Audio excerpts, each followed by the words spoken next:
Shalom Aleichem. We're going to speak a little bit more about Hilchot Challah. I'm sorry if I look a little tired when I give these shiurim. I usually do it at nighttime, at the end of the day. So, like this. The question is, we separate challah. How come we don't give the challah to a cohen? How come today we burn it? Really, the mitzvah of challah, when you separate it, is really to give to a cohen. So how come today we should really also separate and give to a cohen? And the truth is, that's what the Shulchan Aruch writes. The Shulchan Aruch writes that today you can even also give to a kohen to eat, even though everyone is tamei, right? Usually you can only give challah or truma, these things, to people that are tahor. But a kohen today it's tamei. But since if it's tamei, he's not allowed to eat it. So what's the reason the Shulchan Aruch allows to give to a kohen challah and chutz la'aretz, which is America, outside of Israel? Anywhere outside of Israel is considered chutz la'aretz, which means chutz, out, la'aretz, outside of Israel. So chutz la'aretz, which is outside of Israel, a kohen you're allowed to give him. Why? Because outside of Israel, the mitzvah of challah is the rabbanan. It's one of the, it's a lower level of the obligation of the mitzvah of challah.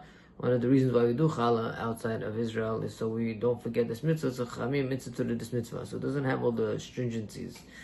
So as long as the kohen is pure, what does that mean, pure? As long as he goes to the mikvah, then he is allowed to eat the challah and separate. Meaning to say, if you want to make a challah event and you say 20 ladies separate challah and they want to put it all together and give it to a kohen, and the kohen will bake the bread and he wants to eat it, that's fine. As long as he goes to the mikveh that day, he's allowed to eat it, right?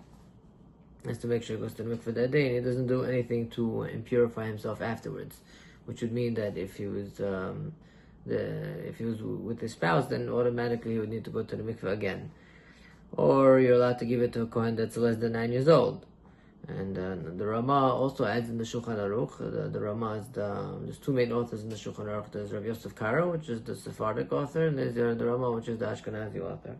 So the Ramah says that it's a mitzvah as well, and the kohen can even say a bracha.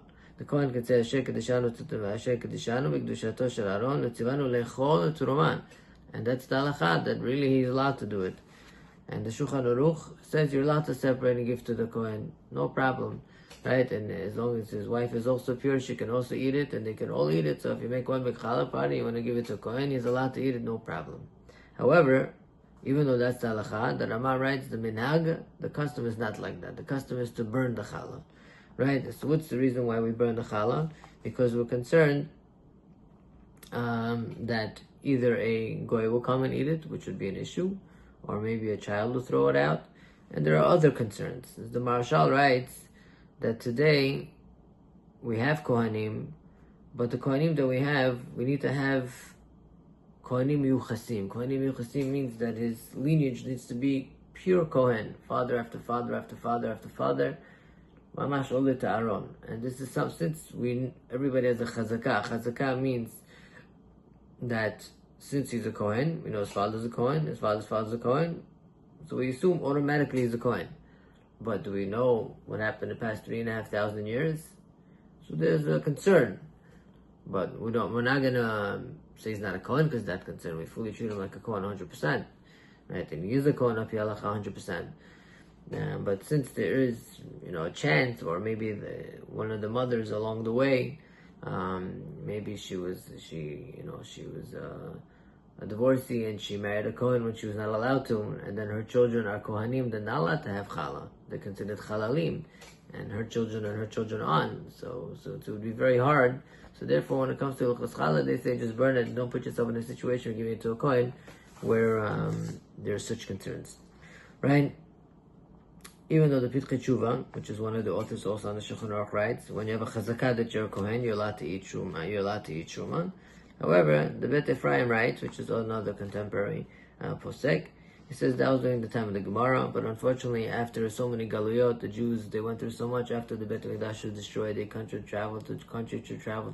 They were thrown out, killed, murdered, tortured, chas v'shalom. Jews went through a lot throughout all of history. And unfortunately, the Goyim, they contaminated a lot of the Jewish women, and therefore, because of concerns that, of lineage, of pure lineage of Kohanim, we don't give it to the Kohanim. And that's also another reason why in America, in Chutz La'aretz, which is outside America, Ashkenazim, they only say Birchat Kohanim on the holidays. 3 times a year they only do Birchat Kohanim.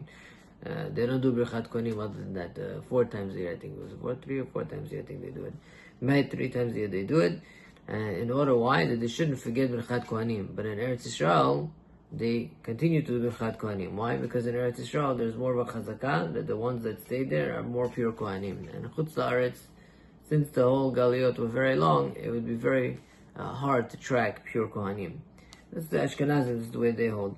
Right? And even though we say Birchat Kohanim, why? Why do we say Birchat Kohanim? If there's a concern, maybe a Kohen should go up to say Birchat Kohanim without a bracha. Maybe he shouldn't say a bracha.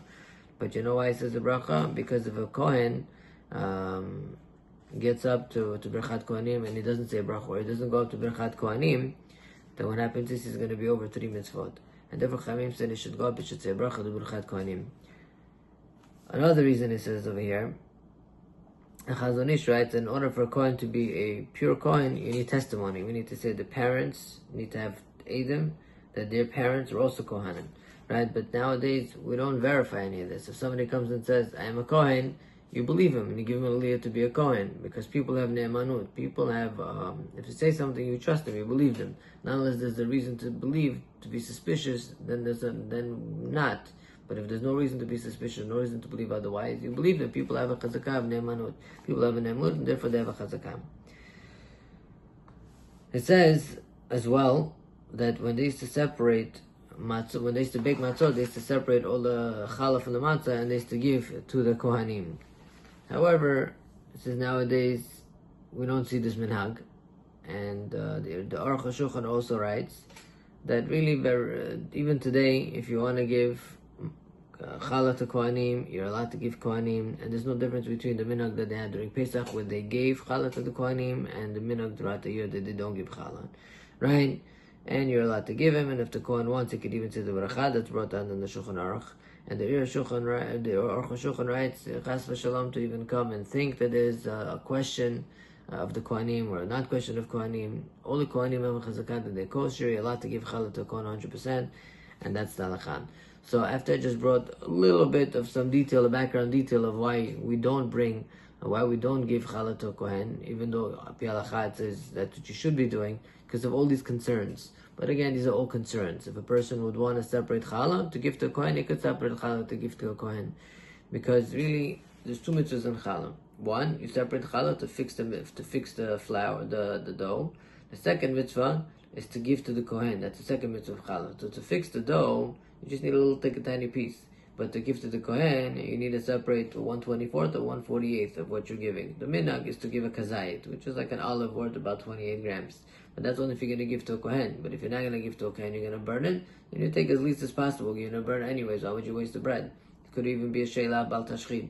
But if a person really wants to give to a kohen, say they want to make a challah party, and there's a kohen that you know is for sure going to go to the mikvah, say he's a Talmid Chacham, and you know for sure he's going to give to a kohen, and all the ladies want to separate the truma, and they want to give it to him. Baruch Tiyeh, he wants to eat it, he wants to go to the mikvah, he wants to eat it, you're allowed to give it to him, he's allowed to put it together, he's allowed to bake it, and he's allowed to eat it. So therefore, for any reason you want to give it to a kohen, you want to make it to mitzvah, you want to give it to a kohen, you're allowed to give it to the kohen.